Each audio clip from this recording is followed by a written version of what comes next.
Good morning. Nice to see you all. Nice that so many of you have been able to join our webinar. To kick things off, we have a little poll for you soon. So if you see a poll on your screen, please consider answering it, and you should see the results. And I can also share them later with you. My name is Jonni Junkkari, and I'm the host of this webinar. I lead the data, analytics, and AI-related training programs and offering at Aalto EE.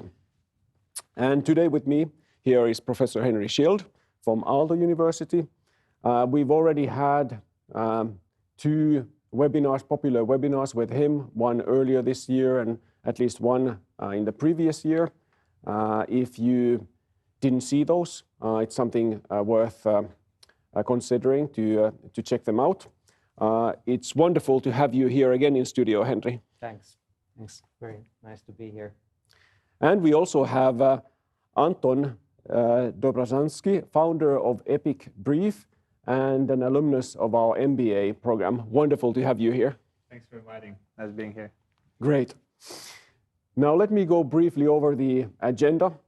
After this introduction, Henri will discuss the impact that generative AI can have on value creation and a strategic way to approach this. Then he will interview Anton about Anton's experience on building a business on generative AI. After this interview and discussion, I'll share a few highlights about our three popular programs that might be interest to you if you have interest in generative AI or advanced analytics. And we'll conclude with questions and answers session. Please submit any questions or comments as soon as they come to your mind. I might ask some of those earlier, but at the latest in the Q&A session. And a few words about Aalto Executive Education, or Aalto EE, in case there's someone who's not familiar with us. We are fully owned by Aalto University, and our mission is to build a better world through better leadership. And we provide rewarding executive and professional educations in Finland and abroad. And as part of Aalto University, we hold the Triple Crown of accreditations, which is granted to only top 1% of business schools in the entire world. So what this means is you know that you get a quality training that is recognized worldwide when you join our trainings. All right, Henri, the floor is yours. Great, thank you very much, and good morning, everyone. I'm Henri Schildt. I'm Professor of Strategy at Aalto University, and I've been doing content research teaching related to digitalization, digital strategy for 7-8 years now. And I came across the large language models a few years ago. There was a small game called Dungeon AI, which created text adventures using this natural language processing. And I thought this is going to be huge. It was already impressive, but of course, it didn't have any actual use before the ChatGPT came out late last November. And now I don't think any of you have really missed what it is about, but we've been doing research, we've been thinking about this and applying existing theories and trying to make sense of what the impact is. And actually, this is a very interesting area because every week there's something new. And almost every day. One day you have the GPT-4 is announced or open, then you have the plugins to ChatGPT. I think it was this Tuesday that Goldman Sachs predicted that 25% of all tasks overall in our economy will be affected in some way by generative AI. And prediction is that 300 million jobs will be changed in US and Europe before the end of this decade, which sounds like a massive management and organization challenge. Okay, very briefly about me. I'm a professor at Aalto. I'm really obsessed with the generative AI. I have been building apps on the programming interface and really trying to apply it to various things, including research and teaching. I also wrote a book. It's already 3 years old, but if you ask me, I think it's still very timely and worth buying. Anyhow, so that's about me. So we've had these kind of attempts to create big technological changes. We had the metaverse, we had the blockchain, but it always felt a bit forced, right? It was always difficult to see what's the actual business value. And the generative AI, in a way, caught everyone by surprise, at least if you compare to blockchain, which we had for 15 years already soon and haven't really figured out killer application for. Last December, Science had a cover story, an article published by Google researchers that they had developed an AI to solve coding problems. And they had enrolled the AI into a global programming competition. And the performance of the application was median. So it was as good as half of the human participants. And this competition was already early last year. So the quality of producing programming code is already quite substantial. If you have colleagues or if you do any software engineering, you know that the majority of software engineers now use GitHub Copilot, which is this digital assistant that generates programming code for you. And according to an early study done in the US, the speed of producing a program goes up 30% by adopting this generative AI. What is more remarkable, that the job satisfaction goes up by 20%. I don't remember any prior technology where you adopt the technology, you get the massive productivity boost, and then you're happier with your work. Typically, it's like the employees are pushing against the systems, but this time it seems it's a win-win. And this is the headline next to it from last Tuesday or this Tuesday this week, which says that according to this analysis by Goldman Sachs, it's going to increase 7% GDP in advanced economies. By 2030. So big changes that we should take seriously. This is probably not necessary for many of you, but very briefly, I would distinguish the generative AI into this visual and 3D applications, which generate images. We have Midjourney, the best known or best quality image generation.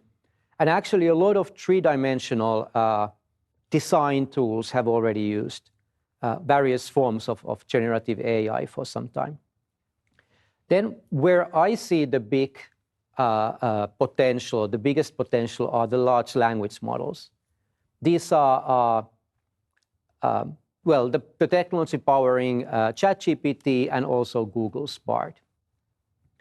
And here, when we think of the language models, if you read Helsingin Sanomat or any other newspaper, and the basic idea is text generation. That's the basic example, right? Oh, the first paragraph of this column was written by an AI. How many of those did we read last December? And of course, if I ask here, the example is write a script for a 2-minute sales pitch for a generative AI workshop. And it does a decent job, right? Like, it's surprising. This is the wow effect. But I think what is actually more relevant for many business processes is retrieving knowledge or summarizing, extracting, and analyzing text that you give the models. And these are actually the business cases I've been looking at and toying around, because in the text generation, you sometimes get a lot of unpredictable text that is wrong. But when you ask it to summarize a text, or you give it a text and say, extract all the actors or all the actions from this text, it does basically pretty good job. Also, the sentiment analysis is very good. So if you want to try, it can detect pretty accurately all the emotions that are present in your customer feedback and so forth. Obviously, this will change things a lot. So there are many alternative studies of what is the impact on different occupations, what's the impact on industries. I really recommend this. This is the newest. This was also published on Tuesday this week. I mean, as I said, every week there's like every day something comes out, right? This is taking all my time now, just to keep on top of things. So they analyzed what are the tasks that can be carried out by generative AI in the near future, and the things look bleak for many occupations. In some other analysis, the lawyers and the legal industry are the most affected. And according to some estimates, 41% of all tasks carried out by lawyers can be automated with generative AI. So clearly not something you can completely ignore. There was a New York Times article yesterday where they were interviewing a marketing professional who said that I can now do twice as much work as before, and pay hasn't gone down yet, so like I'm really making a lot of money. But I'm afraid that this will replace me eventually altogether, so I've started selling pizzas out of my home. I don't think it's a good approach for anyone here, but it's quite hilarious how people are reacting. And this is in some ways, this is a real interesting opportunity and an interesting challenge. How do we make most out of this generative AI in our companies? And my colleague Jukka Luoma argues that this is the third generation of analytics, that we had the first generation, which is really business intelligence, where you take data and you create a report, you give the report to an executive, and they can make a better decision with it. The second generation was predictive AI that was used to optimize things. So this is when you measure marketing campaigns and adopt the marketing spending or the communications in real time based on the feedback, or you use AI to optimize a production process in a pulp and paper industry or something like that.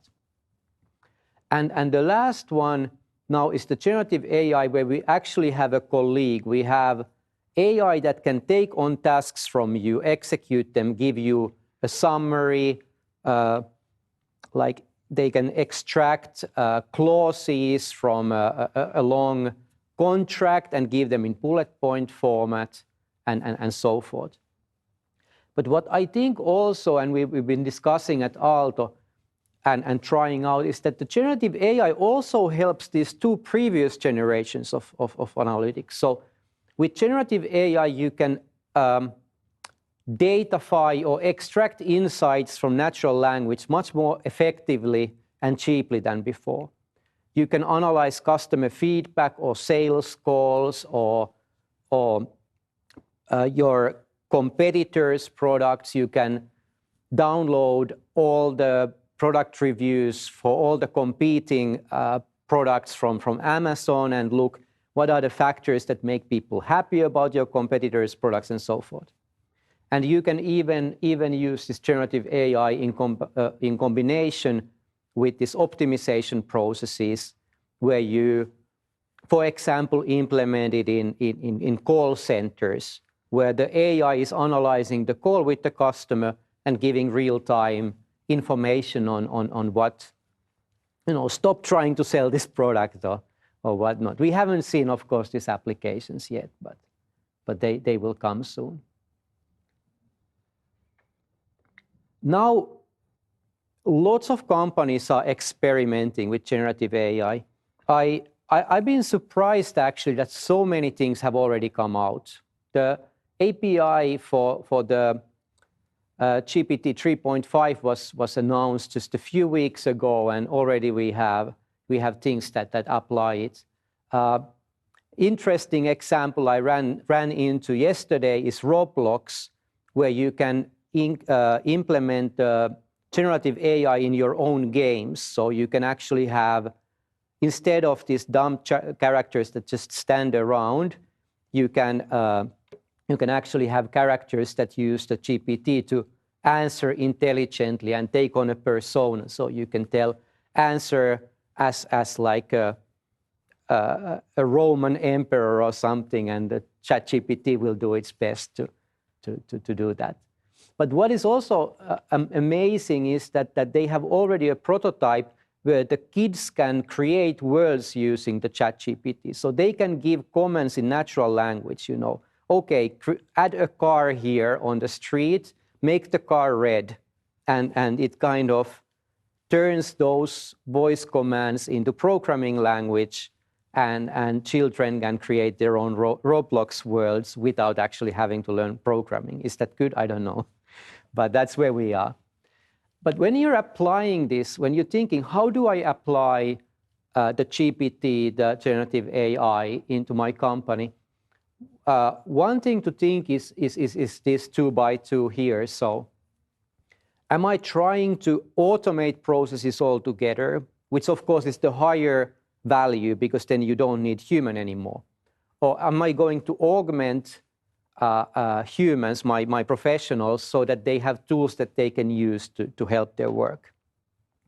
And am I doing this at the customer interface where the risks are higher, but also potentially the value that I can create for my customers is also higher? Or do I use the generative AI in internal processes where it's safer because nobody's directly exposed to this? And there are already, of course, many examples. So if you think of automating internal processes, you have a number of these applications that record your meetings and summarize the meetings. So you don't need to do your own meeting memos. And Zoom actually announced Zoom IQ, so you can generate automatically from a Zoom meeting a smart summary. And the idea, of course, is not just that you save time because nobody needs to write the memo, but it also means that people don't have to come to the meeting. And Zoom had this statistics from their own analysis that only 22% of people in any one meeting speak. So the argument is that maybe the 78% who don't speak can just, you know, do some productive work and read the summary afterwards.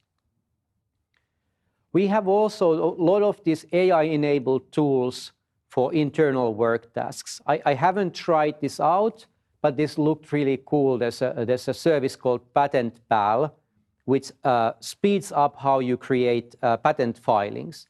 And it can turn the text into a figure, or you can throw a figure at it and it turns it into a text. So it speeds up and also kind of checks the language for you.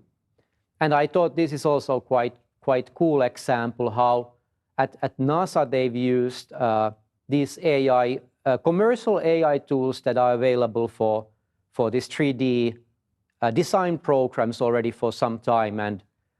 And one of the executives who was interviewed by, I think it was Scientific American, said that typically the iteration from designing a new component and implementing it, trying it out, was 2 weeks. But now with generative AI, it takes between 4 and 6 hours for a professional designer. So you can basically design 10 times as many parts now with these AI tools. So massive productivity boost.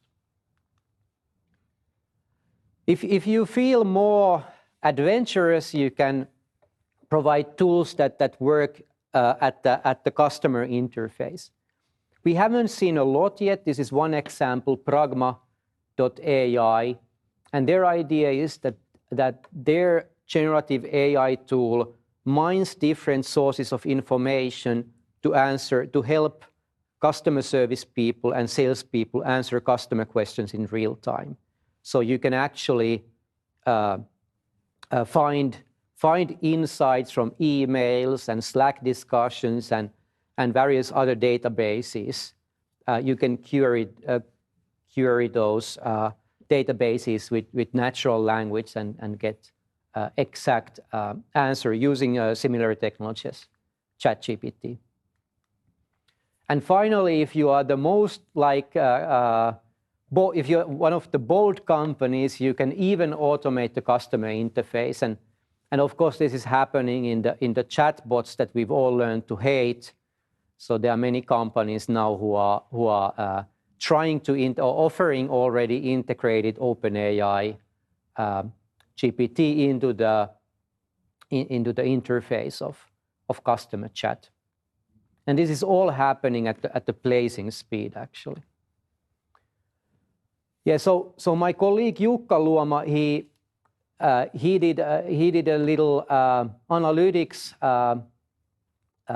test looking at an open data set of hotel reviews and extracting what are the positive factors customers mention related to hotels. And doing this analysis where you basically extract all the positive claims that they make about the hotel and extract all the product features and then plot them out took something like 1 hour. And not a whole lot of actually expertise at all. And if you wanted to do this before generative AI, you could do it. You could do a topic modeling, but that would take a few days, and you actually need to be an expert in this kind of advanced data analytics. And even then, it's difficult to calibrate or keep calibrated. So there's more maintenance cost in those kind of models. And this is pretty impressive in 60 minutes. I mean, you get much more out of customer reviews than you would have. Okay, this is a pretty complex looking slide, but this I think is a very important phenomenon here. How do companies actually take these large language models into use, and who are the participants there? This figure is from a Google Science article where they created the AI application to solve coding problems. But this is a general way how most applications will work. The first step for any use of these large language models is that you take one model that's been pre-trained with terabytes of data, or like even more, but these very, very complex models that take a lot of money to create. So for example, the OpenAI GPT-4. Then in most industry contexts, you want to train them, you want to fine-tune them with your own data. And we've seen now some open source demos where people have used medical information to fine-tune a medical chatbot that performs much better than the ChatGPT in answering medical questions. And we can probably see this happening in many industries. Hopefully we will have, for example, a Finnish legal bot where my dream is any citizen can freely ask the lucky bot, the law bot about legal issues, and it will answer for free based on that. But often we want to actually put on top of those models applications that link the generative AI to an actual business process.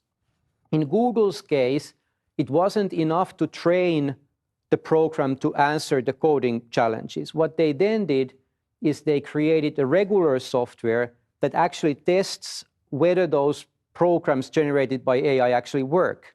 So you filter out they ran the model hundreds of times. So instead of creating one response, you create hundreds of responses.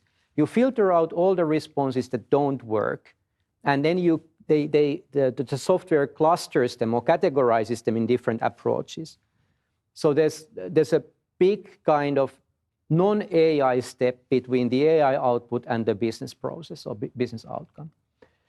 And then you need new knowledge work practices. You need to train your employees. You can imagine that if lawyers get generative AI, they need to kind of figure out how to work effectively. It's not enough that 41% of their tasks are automated, but they need to figure out how to do the 59% in a way that is the most productive in collaboration with the AI. And in Google's case, this meant just that the human experts then chose one of the 6 to 10 different programs that they submitted to the competition that they thought is the most elegant. Right. So I promised in the title of the webinar that we will talk about strategy, and I'm a strategy professor, so I really like talking about strategy. So how do you make the most out of these large language models? I think that we are now on the first wave of the generative AI, where we have new work practices emerging. And with that, I mean that we have, for example, the ChatGPT, or we have the Midjourney, and we are figuring out how to do our work more effectively. We can give ChatGPT a bullet point list and ask it to expand it into an essay or a memo or something. Or we can ask it to check for spelling and grammar mistakes, and that can speed up our work quite a bit. And here, really how the organization works is not changing yet. What becomes really important is organizational learning, a topic we know a lot about in business schools, and recruiting, the HR strategy.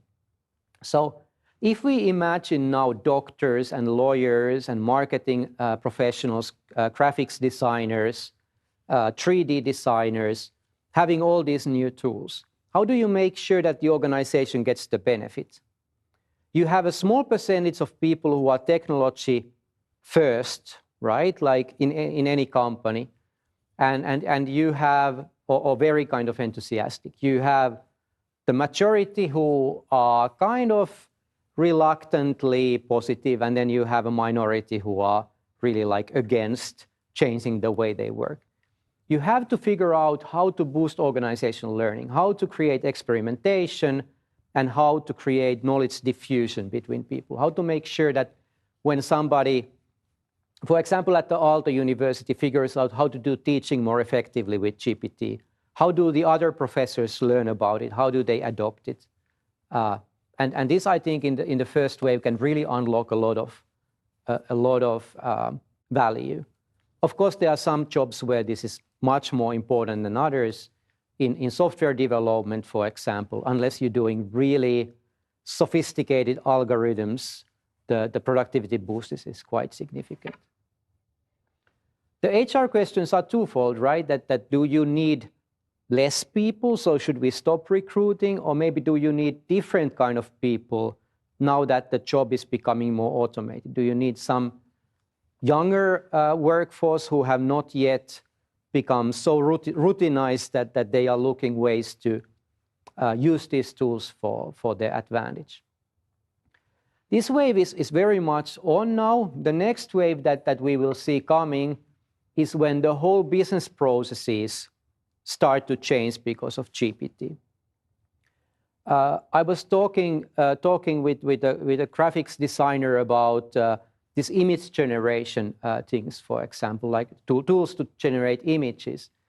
And often when you get kind of a customer request that they need a campaign or they need this kind of some kind of visualization, it takes quite a while to make up these initial drafts and figure out which is the one that the customer wants. And now you can generate them almost immediately, right? You can very quickly respond to customers. So how do we run the business process if creating these early draft takes a few hours instead of a few days? Also, if you can completely automate things, how would the business processes change? And here we get to two different new strategic challenges. First of all, the classic question of organizational transformation. If we are changing how work is done, how do we get the employees to go along? All changes always are disruptive. People don't want disruption. So the questions are when, how do we time the change? What's the scope of change? How do we lead the change? The other question is about scale. If you want to automate or augment a business process with generative AI, it takes investment, right? You have to develop the application. It's not as expensive as with some other technologies, but still, and you need to try it out, and it might not work. The thing is that once you have implemented the automation, you get large economies of scale. So this means that if you are going to use AI, you want to do processes at scale. If you are not implementing AI, somebody else is, and they are doing the same process cheaper and at massive scale. So the question really is like, what are the processes we really want to do inside our company and want to kind of have the kind of scale where we can invest into them? And what are those that we want to outsource? So, for example, we were discussing yesterday about the analysis of sales calls, that you can use GPT to get in real time what are the concerns and needs and wants of customers. And do you want to develop that internally? Or is it okay that you will send all your sales transcripts or sales recordings to some other company that will maintain this? And unfortunately, I see that the global giants will benefit from the economies of scale that this AI is bringing. The third wave is new business models. We have the work practices, we have the business processes changing, and eventually people will come up with a completely new business model that will disrupt whatever services or products you're selling. There's one example already about this in legal field. There's a US startup, I think it's a social organization called Do Not Pay, that is offering free legal advice to homeless people and people living in poverty, basically. So it can generate the legal documents, for example, if you want to challenge a court decision or you want to challenge some company's decision or you want to get compensation, their service can generate many of these documents, letters, legal letters for free. And clearly this is pretty disruptive if you're a lawyer who's charging hundreds of euros an hour. This is an extreme example, but I think we will see a lot of this. For example, in marketing, there will be lots of business models that are human light and AI heavy. So here the two strategic questions are, how do we manage the disruption and cannibalization? So how do we respond to disruption? How do we introduce these new business models in a way that doesn't destroy all of our revenues? When do we transition from human-centric to more AI-focused? And when, for example, law firms, this is clearly a huge challenge because they can't really afford not to have the AI tools. But also it seems that this thing where you have massive investment in these cloud-based AI tools that you would just keep charging per hour of work that your lawyers do doesn't really kind of fit. Then the big question is also the customer understanding from a strategic perspective. Who are really our most important customers and what do they really want? If you take, for example, management consulting. Management consulting is going to be disrupted massively by generative AI. There are so many tasks that can be done. Somebody tried to give the McKinsey job interview cases to ChatGPT 4.0, And it aced all the cases. It was actually not somebody, it was Ethan Mollick, a Wharton innovation professor. And he said that the ChatGPT answers were sometimes better than the example answers provided by McKinsey themselves. So clearly it's pretty good at solving some kinds of problems. I'm not saying it can do the consultant's work, don't quote me on that, but many parts of it. So what is it exactly that the customer wants? Like, what is the exact customer need? They don't need a consultant, right? They don't need an expensive person who comes there for 5 days and interviews people and gives PowerPoint presentations. And I think this is in the disruption very important. Like, the closer your customer understanding is, the better you're able to deal with the disruption and changes. And the last wave of change relates to ecosystem change, where the scope of companies will change, the way they are integrated or disintegrated will change, and the way the industry, the kind of mediators you have will change. So we can again think of the legal industry, or we can think of the finance industry. Like, will there be just massive banks, or will there be many actually smaller companies? How does the intermediation that the banks traditionally do change when you have generative AI that can match the customer needs to a lot of products and services that are offered by different companies? And where the generative AI can also handle a lot of the transaction costs that traditionally humans have handled. I think we are now at the first wave. In some industries, the second wave is coming already this year. We have seen some business models, but I think it will take a few years before we see new business models and ecosystem change disrupt business in most industries. But it's not that you can choose that, okay, I'm going to, ride this wave, 2024, because your customers are not going to ignore this, and your competitors are not going to ignore this. And when you have some areas of work where the generative AI is already boosting productivity by tens of percents, you know that is kind of a disruption where you really need to actually have a strategy for generative AI. It's not something you can just sit out or wait and see. Okay, great. That's my part. And now we have an interview with Anton. Welcome. Thanks. Great.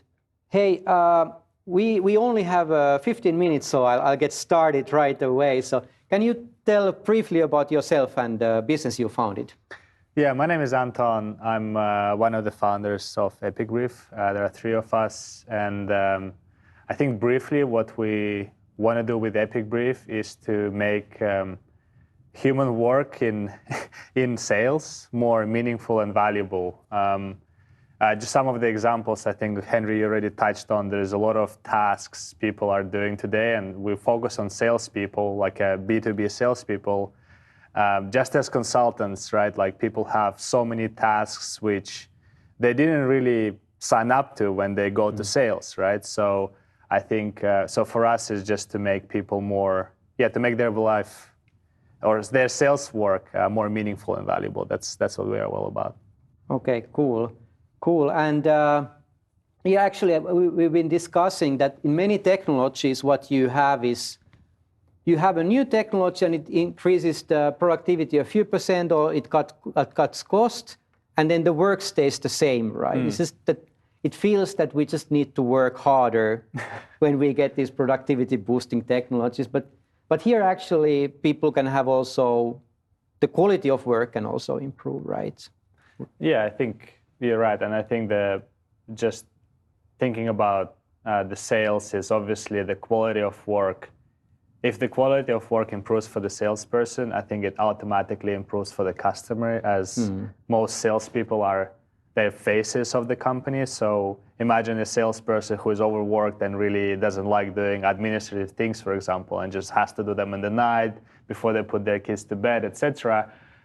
Or the salesperson who is just very very creative and very energetic and just enjoys what they're doing. I think that's a different face of the company. Yeah, that's cool. So your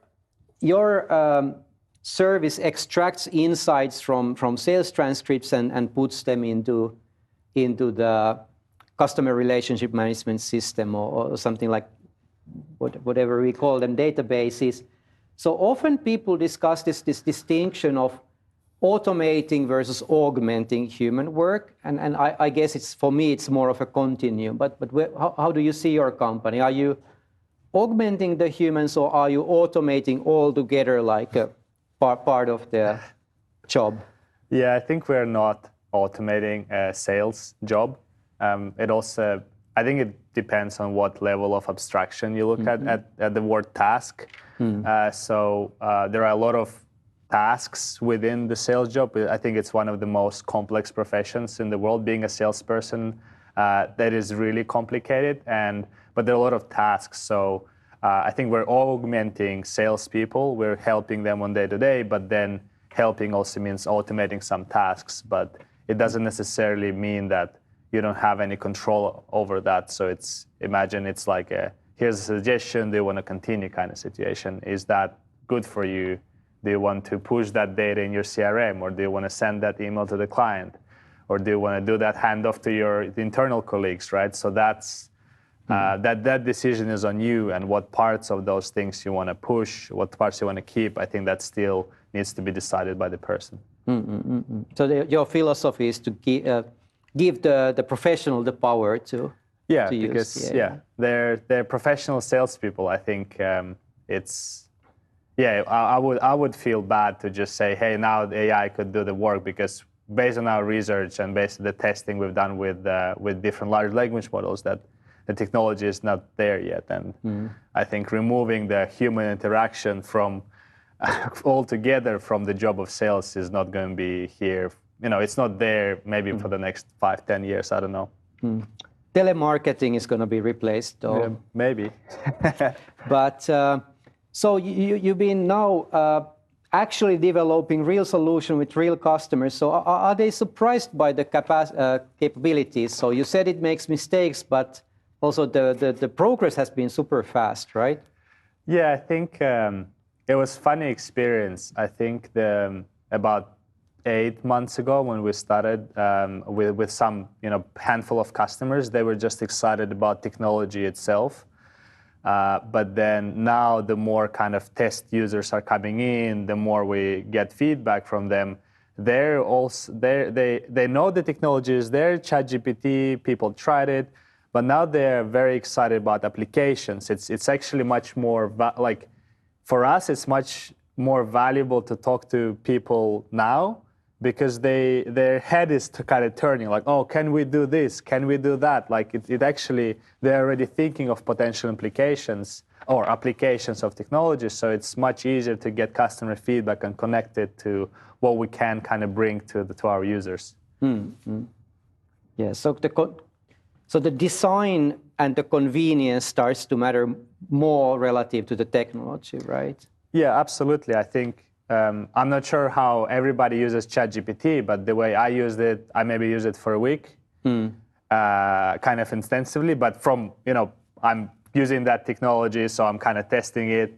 But then I'm kind of not using it on day-to-day basis. There are a lot of tasks I could be using it for, but I'm not. And I think the problem is that I don't see myself doing work inside of the ChatGPT. I have another workflow. I have another systems. I have another, I have other things I have to do, and that user interface or that way of working as ChatGPT presents doesn't really fit me. So what we are trying to do for salespeople is to make sure that we are as integrated as possible into their daily workflow, and we can do the jobs of what they're trying to do or tasks they're trying to do as seamlessly as possible, so that when they think like, oh, I need to prepare for this meeting, that the meeting prep is right there. It has all the information you need, and then you're ready within like 2 minutes for the call, right? Or when you're after the meeting, like, oh, I need to do X, Y, Z, and that's exactly what the system does. So you don't have to sort of think about how AI can help me. It's helping it. It's helping you actively. Yeah, yeah.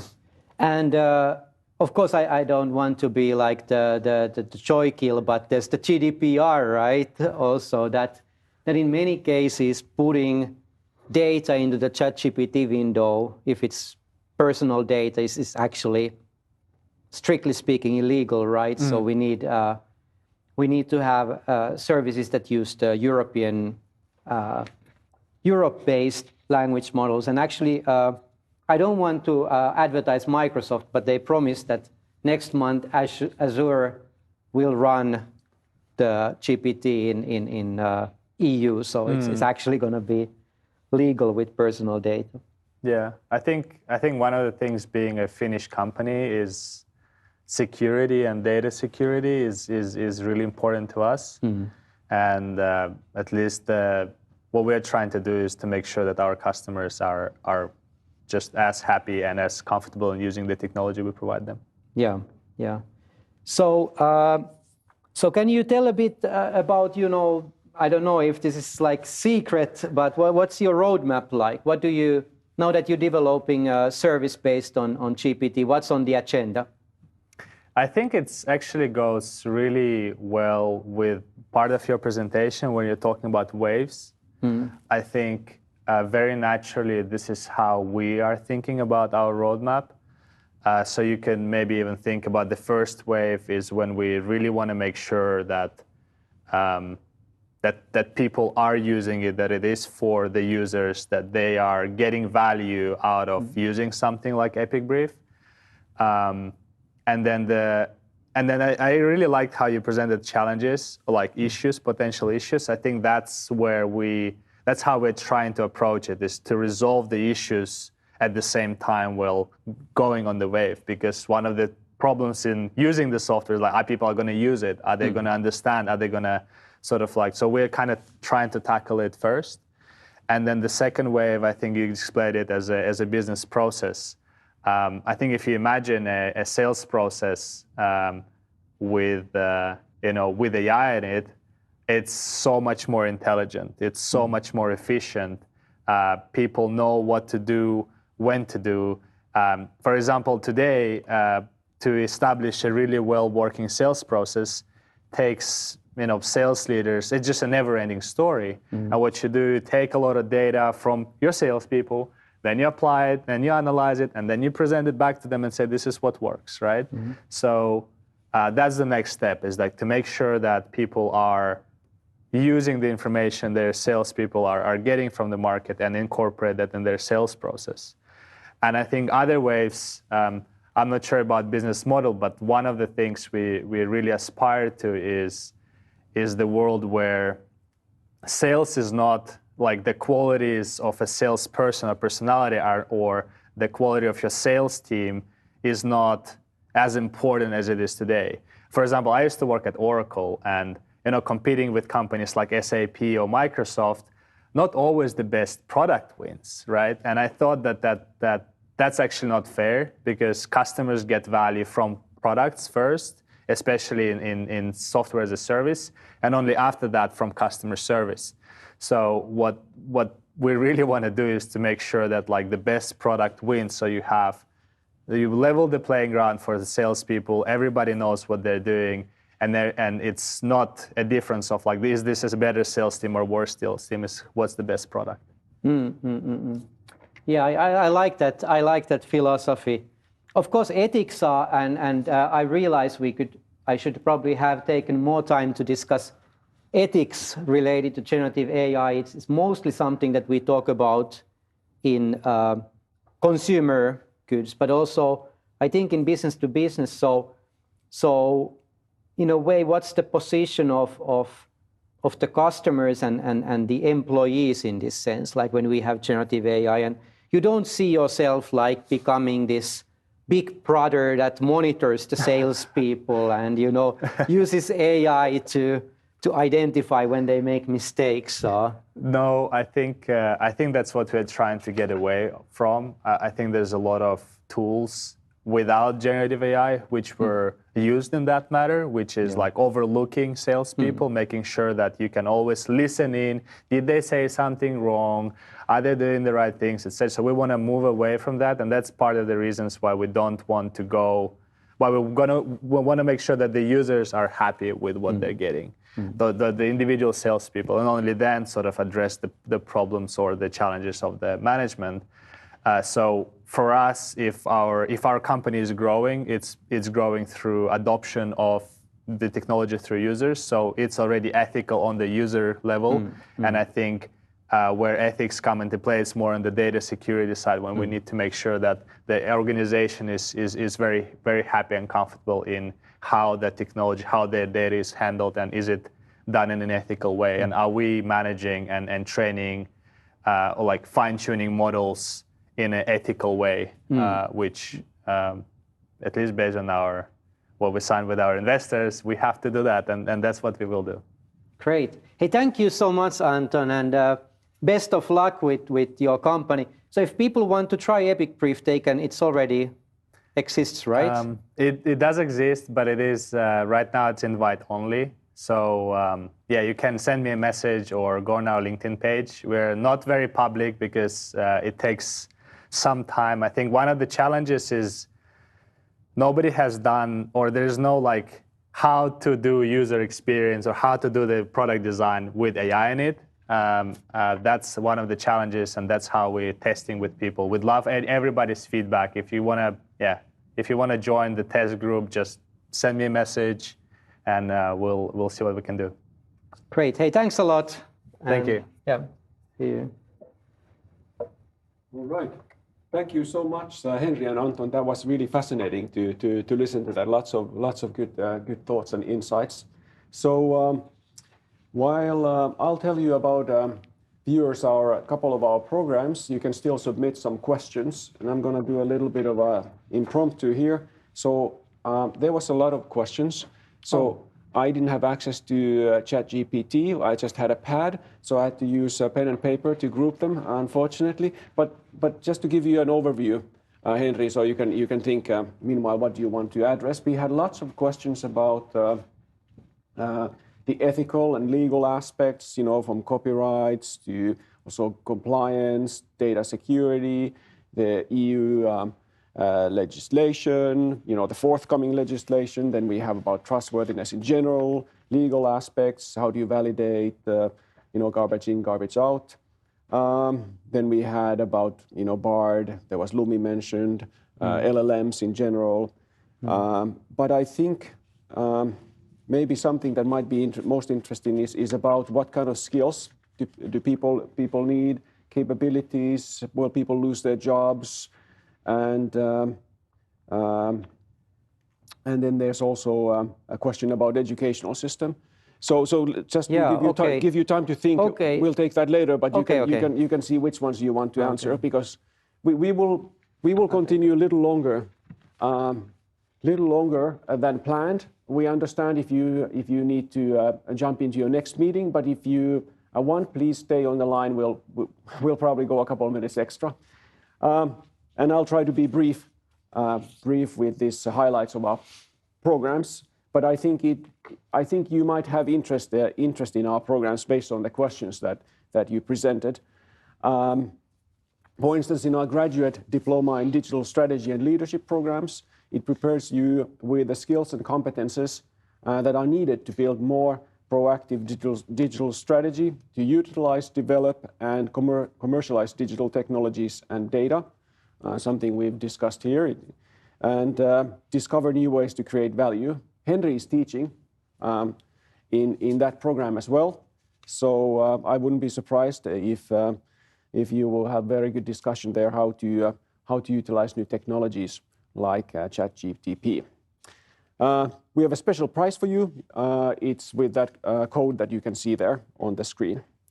Then we have data analytics and AI for professionals. And this is created together with Finnish Center for Artificial Intelligence and features the very best research and teachers in the field, especially if you want a technical and deep understanding of these matters, in addition to to understanding how do these LLMs really work. What are they? Well, we start with the more basics. What is artificial intelligence? What is machine learning? Then we go deeper into the methods. We also have a dedicated section for all the legal and ethical issues. So if you're interested, that's also an option, just to take the legal and ethical part of that. And then we have the diploma in IT leadership and leadership, where you develop your ICT management practices and leadership skills, so you can create more value to the company and of course to the customers. And we have an offer there that you don't need a code for. But let's go to the questions here. Yeah. Hey, thanks. You can Thanks contact us. Okay. Great. So, hey, I'll start with legal and ethical because that's the most factual and I feel comfortable answering. So, ethical issues are obviously like super important, and I'm sorry I only got to them at the very beginning. I've been thinking mostly in business-to-business context, right, where like how you automate parts of processes. But even there, the ethical questions are important. There's a kind of, I coined this 5% rule, or last 5% rule, that as the AI gets better, it's very difficult to have the last 5% of mistakes ironed out. And we saw this with speech-to-text technology, where Siri was launched, I think, 2013, and it had 10% error rate, and now we are down to 3% error rate. So it's kind of a slow progress, right? And the same to machine translation. So you have these mistakes, so you have to have some kind of filters, some kind of humans sometimes checking that the output is actually correct. On the other hand, these large language models are now being used in computer games to take the toxicity out. So the previous generation of we don't know if you should call it censorship, but this kind of like profanity detection just used lists of words, right? But now you can actually detect with the large language model if a sentence is hostile or unfriendly, and you can actually make the games more ethical with the technology. So it's both good and bad. Legally, we have a problem with GDPR and personal data. So the OpenAI model runs in the US, and now they've changed the licensing agreement that they don't use your data to train the model, but clearly it's a bit problematic. Can you send customer data there or not? Yeah. And if you're based in if your customer is based in EU, that is. But Microsoft is opening it up on the Azure in EU, and that's geared towards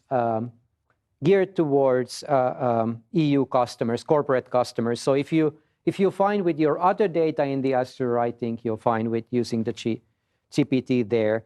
And at the most extreme, people at Aalto have now, they tried, there's a open source Stanford model called Alpaca, which is not quite as good, but pretty good. And they have it running locally at Aalto, all the computer center machines. So this will be the future that in 1 or 2 years, I think you can run the models completely locally. You don't need to care about that. So legally, it's becoming better.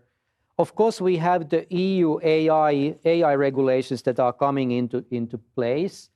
And for example, well, they have these like high risk AI applications. So for example, I'm a teacher in a public institution. I cannot use AI to grade my students. That's part of the AI regulation that EU will adopt. So you have to, of course, then check that. It should come into force this year.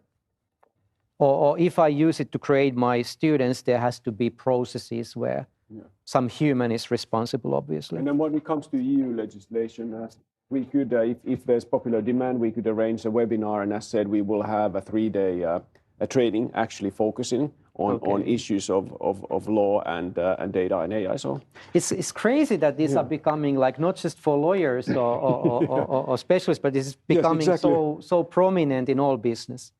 So about the skills, my economist colleagues would point out that when some commodity becomes cheaper, the complements increase in value. So like when oil becomes cheaper, cars become more valuable, or taxi drivers become more valuable, right?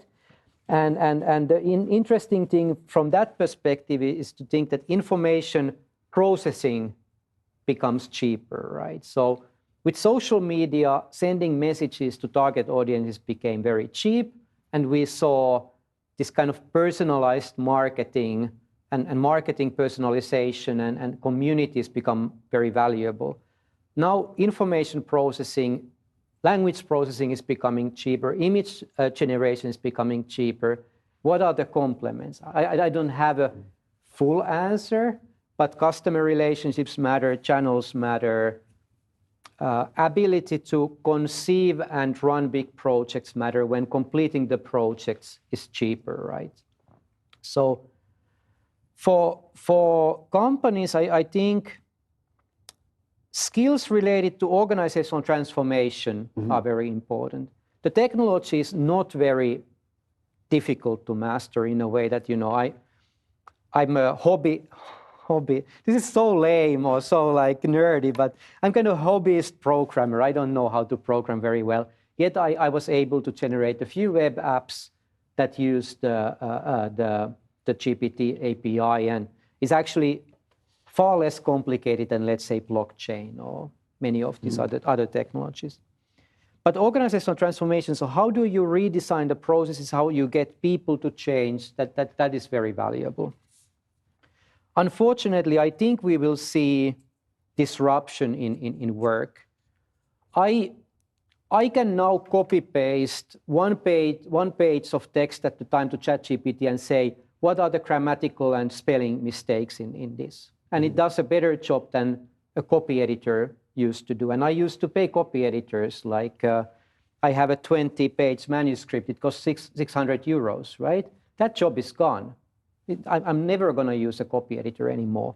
And that's maybe on the extreme side of job destruction.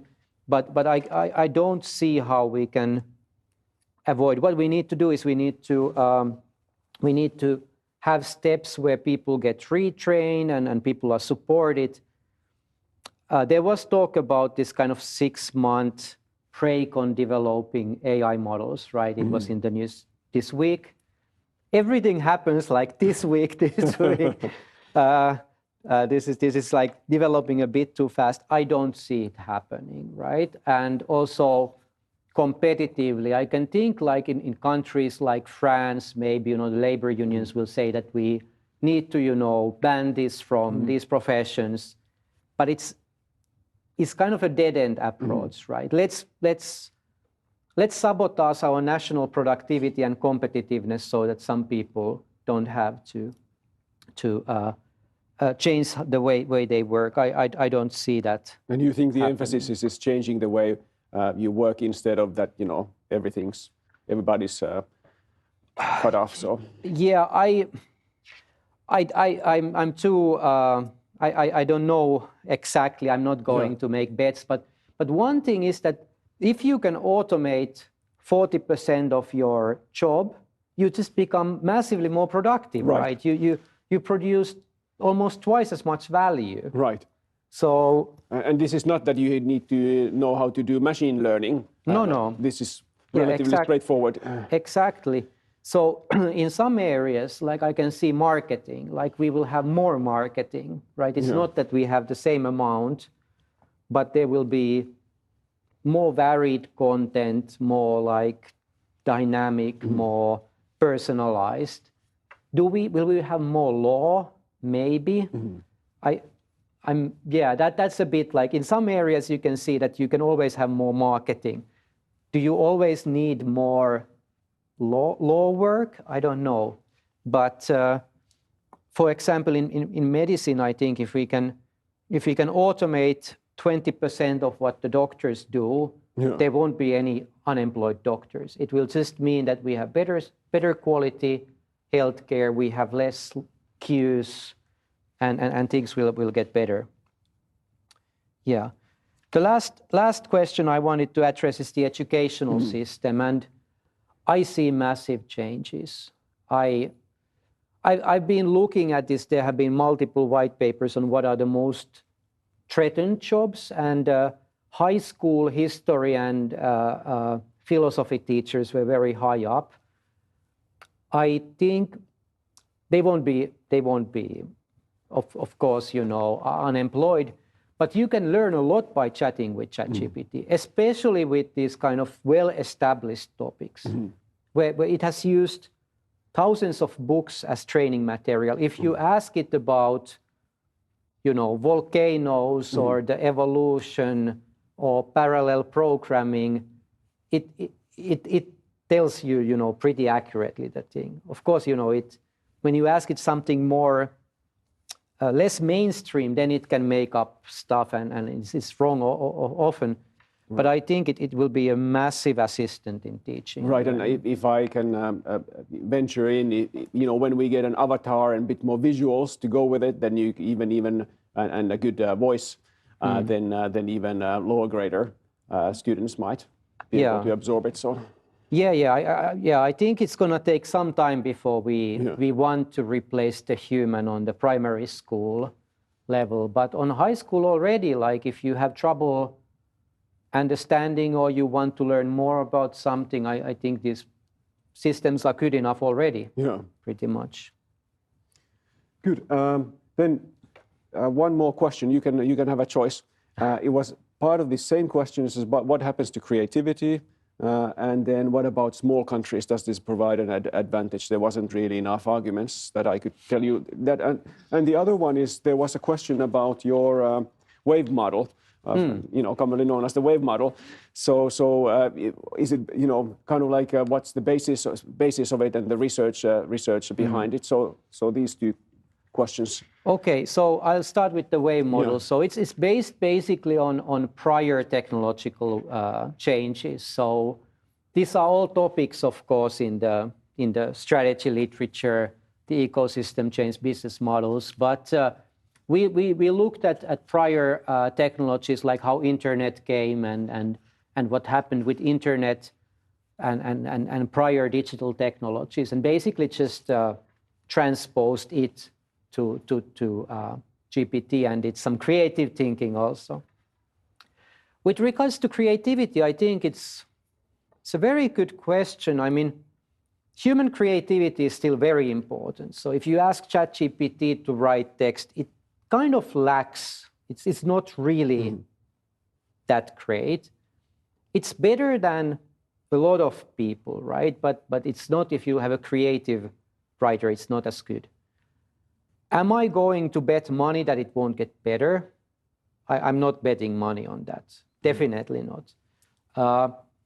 One of my colleagues said that one of the great uses of ChatGPT is that if you're planning to write a blog post or you're writing an article somewhere or an update, you ask about the topic from ChatGPT, and if it gives you the ideas you were about to write, you need to think harder, right? Like it's not good enough.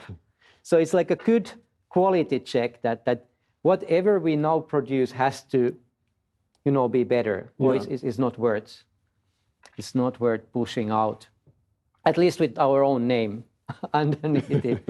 So it's difficult to see, but I think one thing at least where creativity will be needed is like conceiving these bigger projects and inspiring people, coordinating things. I don't think that in any near future these models will be able to take in a lot of facts, context, commitments, relationships. It's still, if you get into how the model works, right? There's a limited input data that the neural network processes, and it actually works so that it predicts the next syllable one at a time, right?